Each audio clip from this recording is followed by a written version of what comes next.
जिजाऊ आऊसाहेबांच्या कानावर निरोप गेला. जिजाऊ आऊसाहेबांचे वडील लखोजीराव आणि त्यांचे 3 तरुण भाऊ सुलतानाला भेटायला गेले. मुजरे झडले. सुलतानानं मुजरा तर नाहीच स्वीकारला, पण सभागृहातून उठून निघून गेला.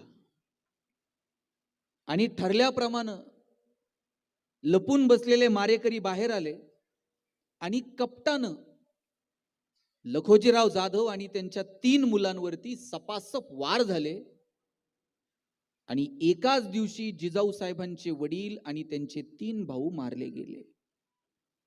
एक स्त्री म्हणून तुम्ही विचार करा बरं, ज्या दिवशी जिजाऊंच्या कानावर हा निरोप आला असेल की आपली आई आणि आपल्या 3 तरुण भाऊजया एकाच दिवशी त्यांच्या कपाळावरचं कुंकू पुसलं गेलं, काय त्यांच्या मनात विचार आला असेल?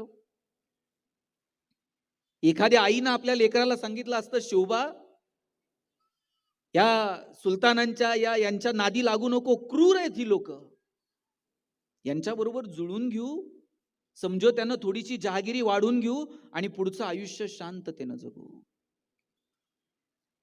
पण एक आई आपल्या लेकराला सांगते, शोभा हीच वेळ आहे 4 यौवनी 5 शाहीला सुरुंग लावायची, उचला शस्त्र. स्वप्न दाखवलं जिजाऊ साहेबांनी आपल्या लेकराला. लिंबू टिंबू पोरांच्या हातात समशेरी दिल्या आणि पाहता पाहता स्वराज्य उभं केलं. आणि याच्या पाठीमागं प्रेरणा जर कुणाची आहे तर ती एका आईची प्रेरणा आहे. एक आई काय करू शकत नाही हो? आपल्या पोराला काय स्वप्न दाखवायचं, त्याच्या जगण्याला कुठे घेऊन जायचं, हे सर्वस्वी घरातली स्त्री ठरवत असते. किमान ती चांगला विचार देऊ शकते, किमान ती चांगला मार्ग दाखवू शकते. आणि जिजाऊ साहेबांनी आपल्या लेकराला तो मार्ग दाखवला. हीच वेळ आहे या सगळ्या शाह्यांना उलथून टाकायची. आणि पाहता पाहता छत्रपतींनी स्वराज्य उभं केलं. महात्मा ज्योतिराव फुलेंनी ठरवलं, ही सामाजिक परिस्थिती बदलली पाहिजे. इथल्या सर्वसामान्य माणसाला माणूस म्हणून जगता आलं पाहिजे, मुलीबाळींना शिकता आलं पाहिजे. आणि आपल्या पत्नीला सांगितलं, सावित्री अगोदर तू शिक, मुलींची शाळा काढ. आपल्या पत्नीला शिकवलं. सावित्रीबाईंनी पुण्यात पहिली मुलींची शाळा सुरू केली. अहो, रस्त्यानं जाताना लोक दगडधोंडे फेकून मारत होते. 2 साड्या घेऊन जायच्या, खराब झालेली साडी येताना बदलायची आणि दुसरी साडी नेसून यायचं. आणि कुणासाठी केलं हे सगळं? आज तुम्ही रात्री 9:30-10 वाजता IT तिथं बसलायत ना खुर्चीवर, याला कारणीभूत जर कोण असेल तर सावित्रीबाई फुले, जिजाऊ महासाहेब आहेत. अहिल्याबाई होळकर, आपल्या नगरचं चोंडी गाव, कधीतरी जा चोंडीला.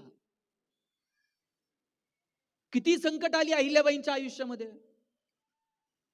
आई गेली, वडील गेले, सासू सासरे गेले, नवरा गेला, मुलगा गेला, मुलगी गेली, जावाई गेला, एकट्या राहिल्या अहिल्यादेवी. आणि ज्या वेळेस राघोबा दादा इंदोरवरती आक्रमण करून आले, 10,000ची फौज घेऊन आले होते, अहिल्यादेवींनी पत्र लिहिलं, राघोबा दादा माझ्या राज्यावरती जर आक्रमण करून आलात, लक्षात ठेवा, दान म्हणून जर तुम्ही मला माझं राज्य मागितलं तर अहिल्या असं हसत हसत देऊन टाकेल. पण हिसकावण्याच्या दृष्टीने जर आलात तर हीच अहिल्या रणांगणात भाला घेऊन तुमच्या समोर उभी राहील, आणि ती सुद्धा 2,000 महिलांची फौज घेऊन. मी हरले तर फरक पडत नाही, पण महिलांच्या फौजेच्या समोर राघोबा दादा तुम्ही हरलात तर इतिहास काय नोंद घेईल हे लक्षात ठेवा. राघोबा दादांनी पत्र लिहिलं, अहिल्या मी लढायला नाही, तुझं सांत्वन करायला तुला भेटायला येतोय. अहिल्या देवींनी पत्र लिहिलं, सांत्वनाला येताना 10,000ची फौज कशाला, ज्ञानात बसून या, स्वागताला अहिल्या उभी राहील. काय अहिल्या देवींचं जगणं आहे हो. काशी विश्वेश्वराच्या मंदिराचा जीर्णोद्धार, आजूबाजूच्या विहिरी बारवा बघा, कितीतरी मंदिरांचा जीर्णोद्धार केला, कितीतरी ठिकाणी पाणपई उभ्या केल्या, कितीतरी बारवा केल्या, कितीतरी घाट बांधले, किती कर्तृत्व. अशा किती महिलांची नावं सांगू मी तुम्हाला की ज्यांनी आपल्या कर्तृत्वानं इतिहासाची सुवर्ण पानं लिहून ठेवली. कर्मवीर भाऊराव पाटील जेवायला बसलेले होते, घरात पाहुणे आलेले होते, लक्ष्मीबाई जेवायला वाढत होत्या आणि पाहुण्यांना विचारलं भाऊराव पाटलांच्या वडिलांना, सध्या भाऊराव पाटील काय करतात? म्हणले काही नाही, 3 टाइम गिळतात आणि झोपतात. कोणत्या बाईला बरं वाटतं का नवऱ्याचा असा पाहुण्यांच्या देखत अपमान झालेला? टचकन डोळ्यात पाणी आलं. भाऊराव पाटलांच्या हातावरती 2 अश्रूचे थेंब पडले. भाऊराव पाटलांनी वरती बघितलं, बायकोच्या डोळ्यातलं पाणी. ताटावरून उठले, घराच्या बाहेर पडले आणि रयत शिक्षण संस्था जन्माला आली. योग्य वेळी तुमच्या डोळ्यात आलेल्या अश्रूंची ही किंमत आहे. रयत शिक्षण संस्था जन्माला आली. किती किती उदाहरणं सांगू मी तुम्हाला. आणि भाऊराव पाटलांनी सुरू केलेल्या कार्यामध्ये वेळ प्रसंगी लक्ष्मीबाईंनी स्वतःच्या गळ्यातलं मंगळसूत्र गहाण ठेवलं, मोडलं आणि पोरांची फी भरता यावी, त्यांचं हॉस्टेल चालवता यावं याच्यासाठी झोकून दिलं स्वतः नवऱ्याच्या कार्यामध्ये. आणि म्हणून आपलं आपलं एक जगणं आहे, आपली ध्येय असली पाहिजेत, आपली कर्तव्य आपल्याला समजली पाहिजेत. हे एकदाच आहे आयुष्य, परत आहे की नाही मला माहित नाही पुनर्जन्म बिन्म. पण जे काही आयुष्य आपल्या वाट्याला आले ना, ते आनंदानं जगायचं, ठरवायचं की आम्हाला आमच्या आयुष्यात नेमकं काय करायचं. एक दिवशी आपण सगळेजण जाणार आहोत. कोण इथं थांबायला आलंय हो? कबीरांचा दोहा आहे, ज्या दिवशी श्वास थांबेल त्या दिवशी 4 जण येतील, उचलतील, घेऊन जातील आणि मग फूक दिनी जैसे होली. जशी होळी पेटवतात ना, तितक्या सहजतेनं पेटून टाकतील. कोण आहोत आपण? आपल्याला मर्यादा आहेत आपल्या जगण्याला. निरोप आला की आपल्याला जावं लागणार आहे. देश देश के वैद्य बुलाए, लाए जड़ी और बूटी, जड़ी बूटी तेरे काम ना आए, जब राम के घर की खूटी, जरा हलके गाडी हाको मेरे राम गाडी वाले. काय सांगितलं कबीरांनी? जरा दमानं घ्या, निरोप आला का निघायचंय. आयुष्यात आपण लग्न करताना 7 फेरे घेतो आणि ते 7 फेरे घेताना आपण आणाभाका घेतो की अरे 7 जन्म आम्ही एकमेकांच्या सोबत राहणार आहोत. 7 जन्माचं सोडा, या जन्मात आपल्याला माहित आहे का हो की दोघांपैकी कोण पुढे निघून जाईल, कुणाला मागे थांबावं लागेल? माहित नाही आपण किती दिवस एकमेकांच्या सोबत आहोत. जोडीदार गेला की आपल्याला वाईट वाटतं. कबीर सांगतात, बिलग बिलग कर तिरिया रोवे, बिछड़ गई मेरी जोड़ी. बिलग बिलग कर तिरिया रोवे, बिछड़ गई मेरी जोड़ी. कहत कबीर सुनो भाई साधो, जिन जोडी उन्ह तोडी. ज्यानं जोडली त्यानं तोडली. आपण मालक नाही आहोत. तुम्ही सगळ्यांनी नीतू मांडके नाव ऐकलंय? हृदयरोग तज्ञ होते, पुण्यातल्या बीजे मेडिकल कॉलेजला शिकले. अलका मांडके पण तिथेच शिकायला होत्या. दोघांनी जाऊन पुढे लग्न केलं. नीतू मांडके हृदयरोग तज्ञ झाले, अलका मांडके भूल तज्ञ झाल्या. भूल द्यायला पण तज्ञ लागतो, ती कुणी कधी कशी देऊन चालत. नीतू मांडकेंनी 10,000 पेक्षा जास्त शस्त्रक्रिया त्यांच्या आयुष्यात केल्या. बाळासाहेब ठाकरेंवर शस्त्रक्रिया करायची वेळ आली तर ती सुद्धा नीतू मांडकेंनी केली. आणि एक दिवशी प्रवासात असताना नीतू मांडके अलका मांडकेंना म्हटले, अलका मी एवढ्या शस्त्रक्रिया केल्या पण कधी जर मलाच अटॅक आला तर? कोणत्या बाईला असं बरं वाटतं का नवऱ्यानं बोललेलं? पटकन तोंडावर हात ठेवला. नीतू असं अभद्र बोलू नये. अरे असं कुठं पुस्तकात लिहिलंय का डॉक्टरला अटॅक येत नाही? येऊ शकतो. सांग मग काय करायचं? नीतू मांडके म्हटले, अलका कधी जर मला अटॅक आला, अँजिओप्लास्टी जर करावी लागली, अमुक अमुक स्टेन वापर. बायपास जर करावं लागलं, अमुक अमुक तज्ञाला बोलव. हृदय ट्रान्सप्लांट करावं लागलं, तुर्तास इथे करू नको. आणि हो, ऑपरेशन कुणी करायचे ते करू दे, पण भूल मात्र तूच द्या. अलका मांडकेंनी लिहिलंय, माझ्या आयुष्यात सुद्धा मला कधी वाटलं नव्हतं हसत हसत मारलेल्या गप्पा कधीतरी फिरून माझ्याकडे येतील. एक दिवशी गाडी चालवता चालवता नीतू मांडकेंच्या छातीत चमक आली. तसाच पत्नीला फोन केला, अलका मी हिंदुजाला पोहोचतोय, जिथे असशील तिथून ये. आणि अलका मांडके हॉस्पिटलकडे यायला निघाल्या. नीतू मांडके हॉस्पिटलच्या दारात उतरले, गळ्यात असा वॉचमॅनचा हात घातला आणि सांगितलं, मी नीतू मांडके, स्ट्रेचर बोलव आणि आयसीयू मध्ये घेऊन चल. स्ट्रेचर बोलवलं, आयसीयू मध्ये घेऊन गेले. ज्या हातांनी हजारो शस्त्रक्रिया केल्या ते नीतू मांडके लहान लेकरासारखे झोपून होते, डोळ्यानं खुणवत होते, आता हे करा, आता ते करा. तितक्यात अलका मांडके आल्या. अलका मांडकेंना बघितलं आणि नीतू मांडके म्हटले, अलका यातून मी वाचेल असं मला वाटत नाही. नीतू आत्ता मी ऑपरेशनला घेते. ऑपरेशनला घेतलं, ठरल्याप्रमाणे अलका मांडकींनीच भूल दिली, ऑपरेशनही झालं. पुढचे 3 दिवस नीतू मांडके श्वासासाठी झगडत होते. पण अखेर 3ऱ्या दिवशी पुन्हा हृदयविकाराचा झटका आला आणि नीतू मांडकेंची प्राणज्योत मावळली. देस देस के वैद्य बुलाए, लाए जड़ी और बूटी, जड़ी बूटी तेरे काम ना आए, जब राम के घर की खूटी, जरा हलके गाडी हाको मेरे राम गाडी वाले.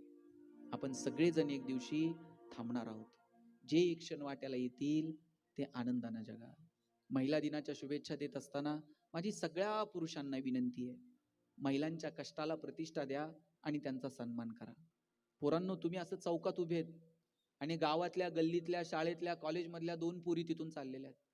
तुमच्याकडे बघितल्याबरोबर त्या पोरींना सुरक्षित वाटलं पाहिजे. अरे, माझ्या गावातली पोरं आहेत, माझ्या गल्लीतली आहेत, माझ्या शाळेतली आहेत, इथं मी सुरक्षित आहे. आणि तुमच्याकडे बघून गावातल्या, गल्लीतल्या पोरीला जर सुरक्षित वाटत नसेल तर तुम्हाला जय भवानी आणि जय शिवाजी म्हणायचा अधिकार नाही, हे तुम्ही लक्षात ठेवा. माझे वडील 2 चॉकलेट आणायचे, 1 चॉकलेट आणायचे आणि माझ्या बहिणीच्या हातात द्यायचे आणि म्हणायचे, गणेशन तू अर्धा अर्ध करून खा.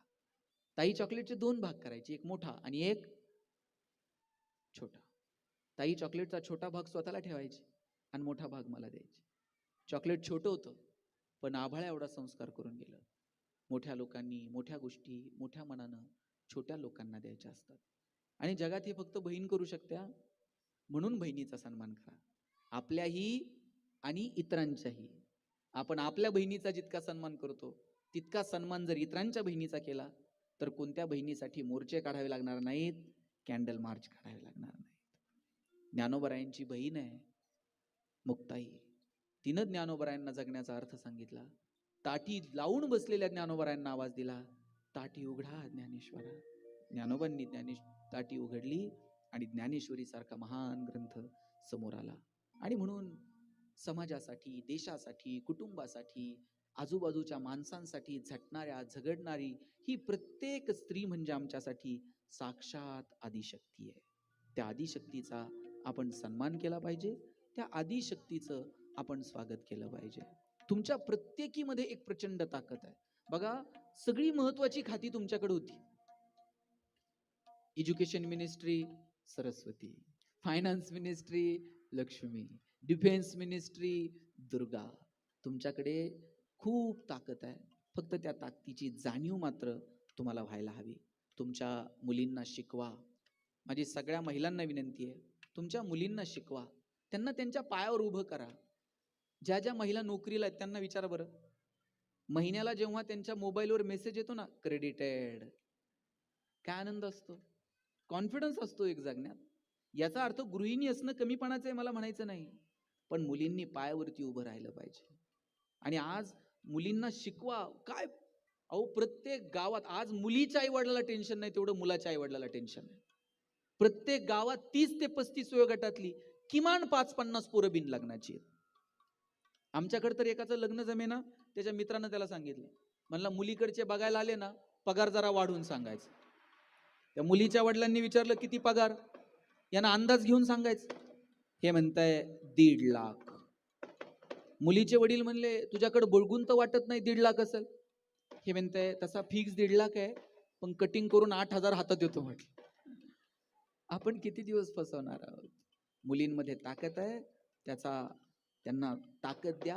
आई म्हणून खंबीरपणे तिच्या पाठीशी उभं राहा आणि तिला सांगा, मी पण हुशार होते, मला नव्हतं कुणी सांगणार, नव्हती आमच्या वेळेस परिस्थिती, पण आई म्हणून मात्र मी खंबीरपणे तुझ्या पाठीशी आहे. बाळा तू शिक, मोठी हो. ते धाडस आई म्हणून तिच्यामध्ये निर्माण करा. तुमच्यामधल्या सगळ्या आदिशक्तींना वंदन करतो. अनादि निर्गुण प्रगटली भवानी, अनादि निर्गुण प्रगटली भवानी. मोह महिषासुर मर्दाना लागुनी, त्रिविध तापांची करावया झाडणी, त्रिविध तापांची करावया झाडणी. न भक्ता लागी तू पावसी निर्वाणी, आईचा जोगवा जोगवा मागे, आईचा जोगवा जोगवा मागे.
नवविध भक्तीच्या करीन नवरात्रा करून पोटी मी मागेन ज्ञानपुत्र नवविध भक्तीच्या करीन नवरात्रा करून पोटी मी मागेन ज्ञानपुत्र धरीन सद्भाव अंतरीच्या मित्रा धरीन सद्भाव अंतरीच्या मित्रा दंभ संसार सांडीन कुपात्रायचा जोगवा जोगवा मागेन आईचा जोगवा जोगवा मागेन आईचा जोगवा जोगवा मागेन आईचा जोगवा जोगवा मागेन आईचा जोगवा आईचा जोगवा आईचा जोगवा आईचा जोगवा मागुनी ठेविला ठेविला मागुनी ठेविला ठेविला मागुनी ठेविला जाऊनी महाद्वारी नवस मी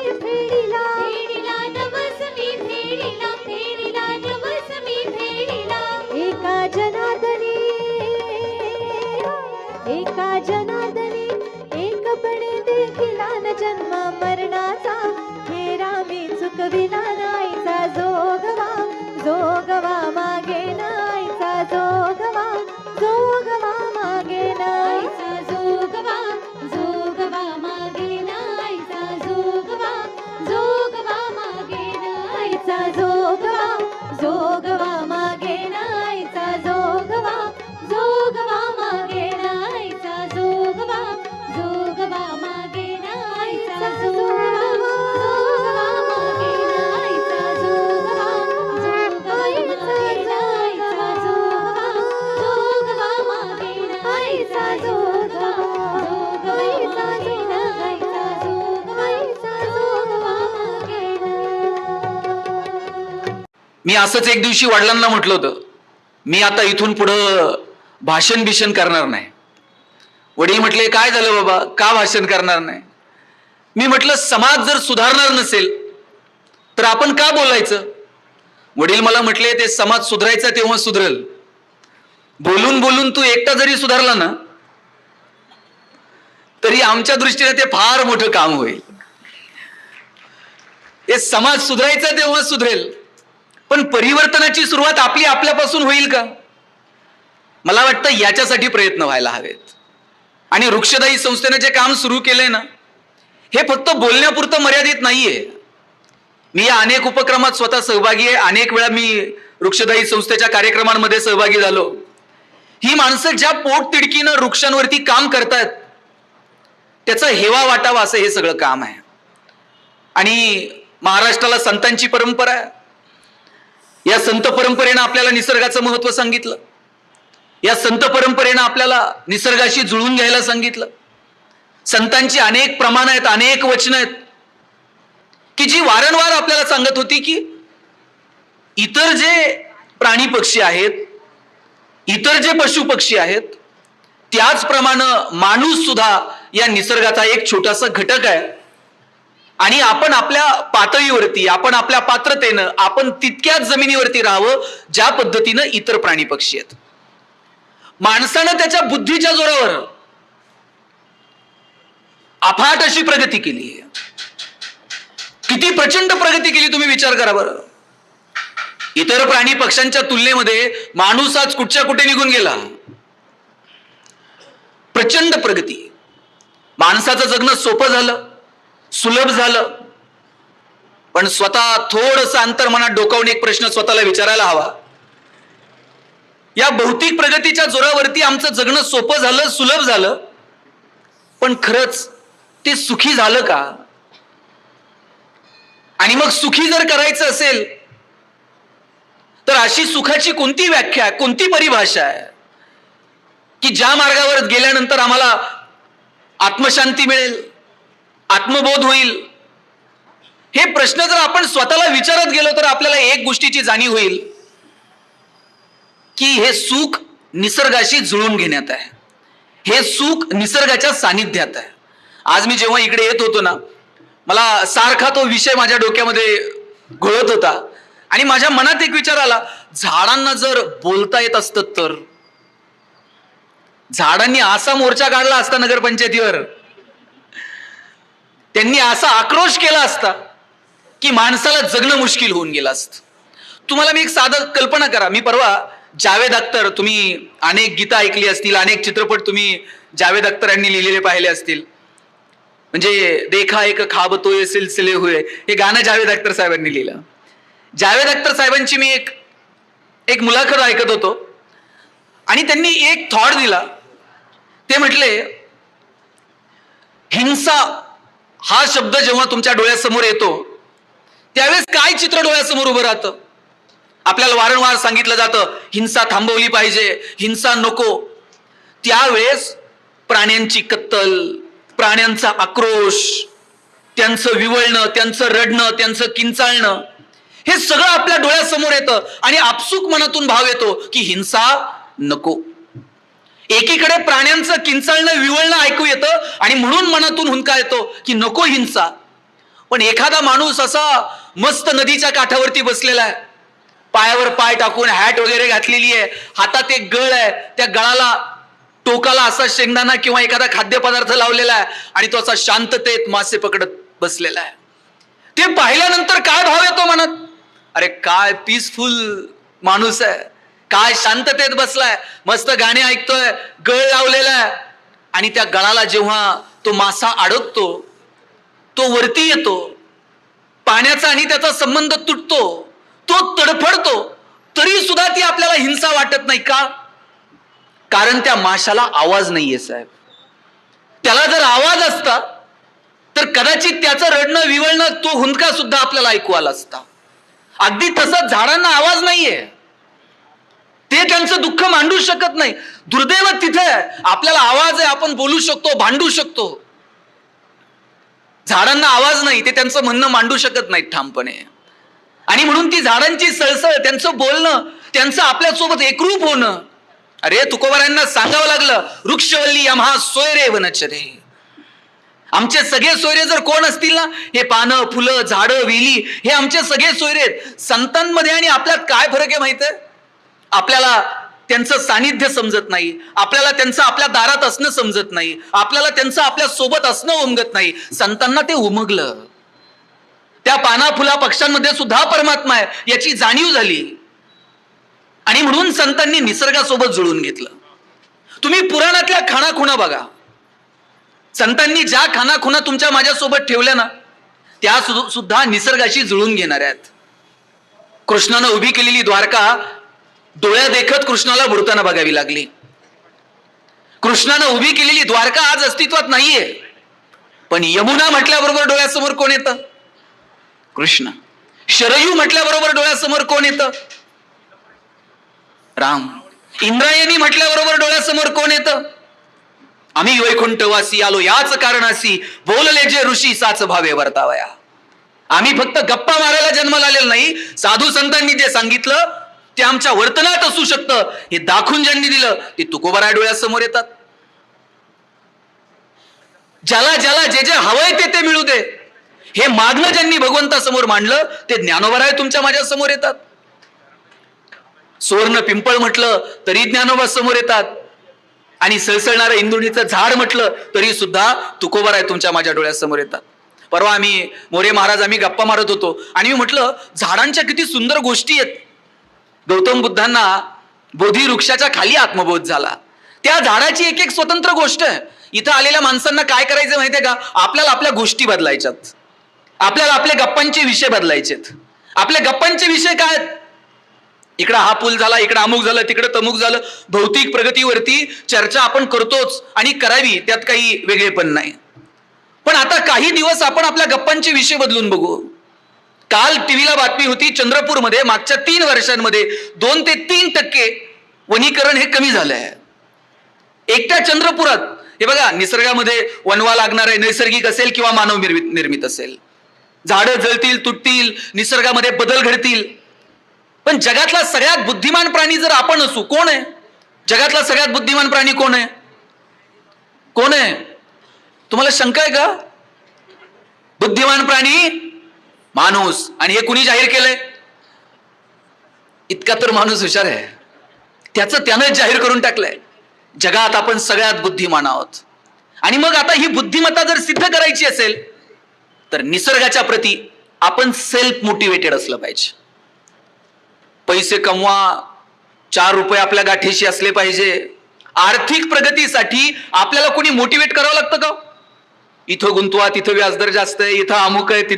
आपण इकॉनॉमिकली सस्टेन होण्यासाठी ऑलरेडी सेल्फ मोटिवेटेड आहोत. पण निसर्ग ही एकमेव गोष्ट आहे ज्याच्यासाठी वारंवार कुणाला तरी मोटिवेट करावं लागेल. या अशा वृक्षदाई सारख्या संस्था येतील, त्यांनी सांगावं लागेल, बाबांनो एक तरी झाड लाव, वाढव, मी आहे ना, आम्ही तिथे झाडं पोहोचवतो, आम्ही हे करतो. पण कुठपर्यंत?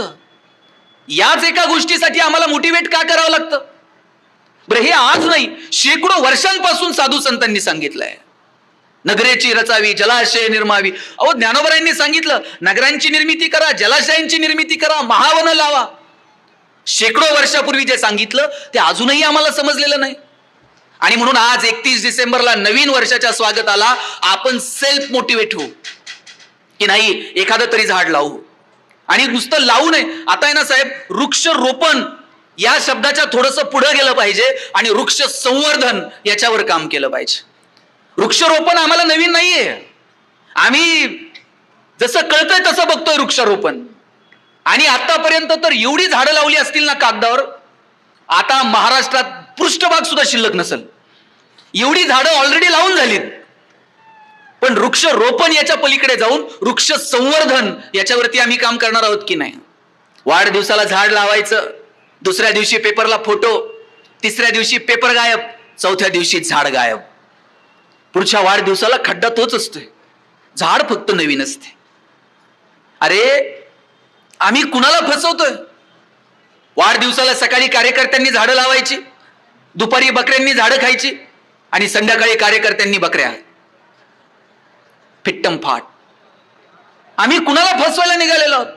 आम्ही निसर्गाला फसवायचा जर विचार केला ना साहेब, मग निसर्गानं माणसाला अशा ठिकाणी आणून सोडलं, निसर्गानं माणसाला सांगून टाकलं, मास्क लाव, आता तुझं तोंड सुद्धा बघायची माझी इच्छा उरलेली नाही. इथपर्यंत निसर्गानं माणसाला आणून ठेवलंय. अरे, निसर्गासोबत आम्हाला जुळून घेता येईल का? शिवाजी महाराजांना शहाजी राजांच्या नावानं खेड शिवापूरमध्ये एक आमराई उभी करायची होती. राजांनी तर असा आदेश दिला असता, जा रे तिथे खेड शिवापूरमध्ये एखादा प्लॉट बघा, कंपाऊंड टाका, लगेच वृक्षारोपण, पेपरला फोटो द्या आणि सगळीकडे फ्लेक्स लावा. शहाजी राजांच्या नावाने आमराई, शहाजी राजांच्या नावानं आमराई करायची खेड शिवापूरमध्ये. शिवाजी राजांनी 3 वर्ष अगोदर प्रयत्न केलेत. तिथल्या पाटलाला सांगितलंय, जागा व्यवस्थित आहे का, जमीन व्यवस्थित आहे का, पाण्याची व्यवस्था आहे का, पाण्याची वगैरे व्यवस्था केली आणि मग आमराई उभी केली.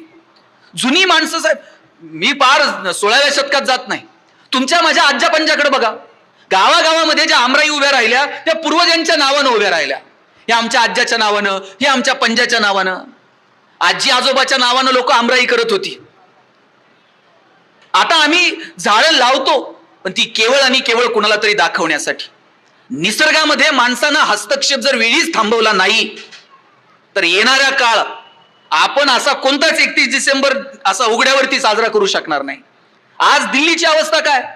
दिल्ली गव्हर्नमेंटला निर्णय घ्यावा लागला, तुमच्या मालकीच्या जरी गाड्या असतील तरी रोज बाहेर काढायच्या नाही, ऑड डे गाड्या बाहेर काढायच्या. 1 तारखेला काढली ना, 3 तारखेला, 2ला नाही, तुझी असली तरी घरी ठेव. पाकिस्तानमध्ये आता हवेचं प्रदूषण बंद करावं लागलं 3 दिवस.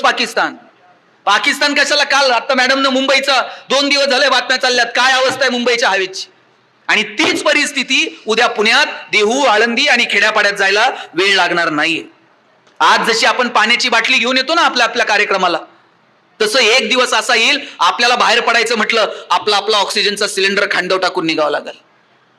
नाही ते जरा मुंबईला जायचंय, आपला सिलेंडर घ्या, जरा दिल्लीला जायचंय, आपली बघा, जरा हवेची व्यवस्था आपली करा.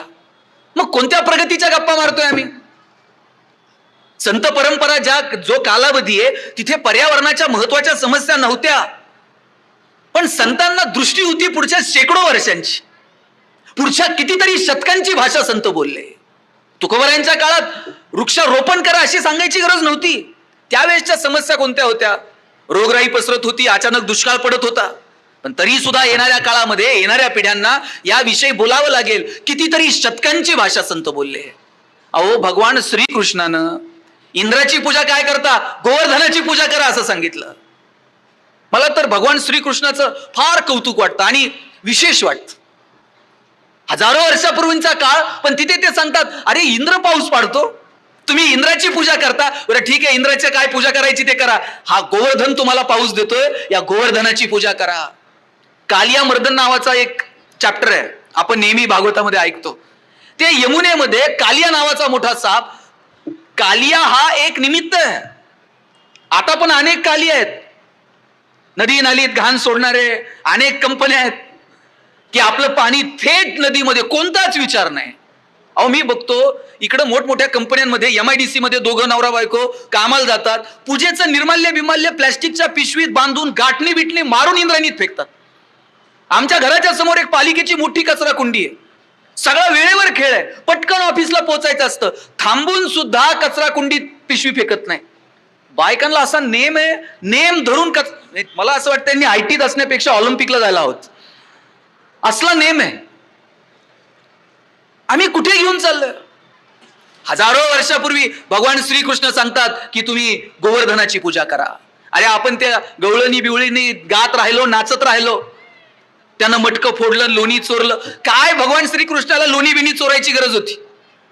सांगायचं होतं की हे सगळं आहे ना, हे गोधन जपा, हे दूध दही फक्त मथुरेचा बाजार सजवायला नाहीये, हे तुमच्या लेकरा बाळांना द्या. कुपोषणाच्या विरोधात आवाज उठवणारा पहिला जर कोण असेल तर तो भगवान श्रीकृष्ण आहे. सगळ्या देवदेवतांचं, सगळ्या साधू संतांचं काम हे निसर्गासोबत जुळून घेणार आहे. तुकोबराय भंडारा डोंगरावर गेले, भामचंद्र डोंगरावरती गेले, त्या एकांतामध्ये येणे सुखे रुचे एकांताचा आवाज. आमच्याशी गुणदोष चिकटणार नाहीत, आम्ही एकांतात आहोत आणि हा एकांत हवाहवासा वाटतो. तुम्ही बघा, तानसेन एक महान गायक होते. एकांताचा विषय निघाला म्हणून सांगतो. तानसेन जेव्हा मीरेला भेटायला गेले ना, कुणीतरी तानसेनांना सांगितलं होतं मीरा फार छान नाचते.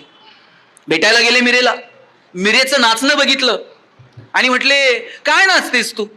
धड हे कुचीपुडीमध्ये नाही आणि धड हे कोणत्या शास्त्राच्या कोणत्या प्रकारामध्ये बसत नाही, तुझं नाचणं शास्त्राला धरून नाही. आणि निघून गेले. आणि जाता जाता लिहिलं, अरे मी काय गातो, कधीतरी माझं गाणं ऐकायला ये. आणि दरवाजावरती लिहिलं, तान सेन की एक तान पर हर तान बेतान है. दुसऱ्या दिवशी भेटायला गेले, मीरेनं खाली दुसरं एक वाक्य लिहून ठेवलं होतं, तान सेन की एक तान पर हर तान बेतान है, मगर हर चिडिया अपनी अपनी तान में मस्तान है. चिमण्या पण गातात, त्यांना तुमचा स्वर कळत नाही, तुम्ही कोणत्या स्वरात गाताय, कोणत्या सुरात गाताय, पण त्या त्यांच्या मस्तीत आहेत, त्या त्यांच्या धुंदीत आहे. ही मस्ती, ही धुंदी कुठे येते माहित आहे? ही निसर्गाच्या सानिध्यात येते. आणि जेव्हा अकबरानं तानसेनला विचारलं ना की तू जर इतका सुंदर गातोय तर तुझे गुरु कसे गात असतील, एकदा तुमच्या गुरूंना दरबारात बोलवा. तेव्हा ते म्हटले गुरु दरबारात नाही गाणार किंवा ठराविक वेळ ठरवून ते गात नाहीत. मग ते गातात कधी? तानसेननं सांगितलं, सूर्याची कोवळी किरणं जेव्हा पृथ्वी पांघरून घेते आणि पक्ष्यांचा किलबिलाट सुरू होतो, नदी जेव्हा खळखळून वाहत असते, त्या स्वरांबरोबर, त्या सुरांबरोबर माझे गुरु गातात. तुम्ही जर समोर जाऊन बसलात तर ते गातील की नाही मला माहित नाही, पण ऐकायचं असेल तर गपचूप जावं लागेल. तानसेन आणि अकबर दोघही कोणतीही कल्पना न देता त्या कुटियाच्या शेजारी जाऊन बसले. आणि जेव्हा गुरूंनी अशी तान छेडली आणि सांगितलं की हे जे गाणं आहे, हे असं गाणं मी माझ्या आयुष्यात कधी ऐकलं नाही, तेव्हा तानसेनचं उत्तर इतकं गोड होतं. तानसेन म्हणतात, महाराज मी गातो ते तुम्हाला खुश करण्यासाठी गातो, आणि माझे गुरु जे गातात ते निसर्गतः आहे, ते निसर्गाशी जुळून गातात, त्यामुळं माझ्या गाण्याची आणि त्यांच्या गाण्याची तुलना होऊ शकत नाही. अशी असंख्य उदाहरणं आहेत की ज्यांना समजलं आपल्याला निसर्गासोबत जुळून घ्यावं लागेल. अशा अनेक महात्मे आहेत की ज्यांनी निसर्गासोबत जुळून घेतलं. मला वाटतं सर्वसामान्य माणूस म्हणून आम्हाला निसर्गासोबत जुळून घेता येईल का? आणि महाराज, माणूस एकमेव प्राणी आहे ज्याला निसर्गासोबत जुळून घ्यायचं नाहीये. त्याला निसर्गावर मात करायची, रुबाब गाजवायचा आहे निसर्गावरती, ओरबडून घ्यायचंय निसर्गाकडनं.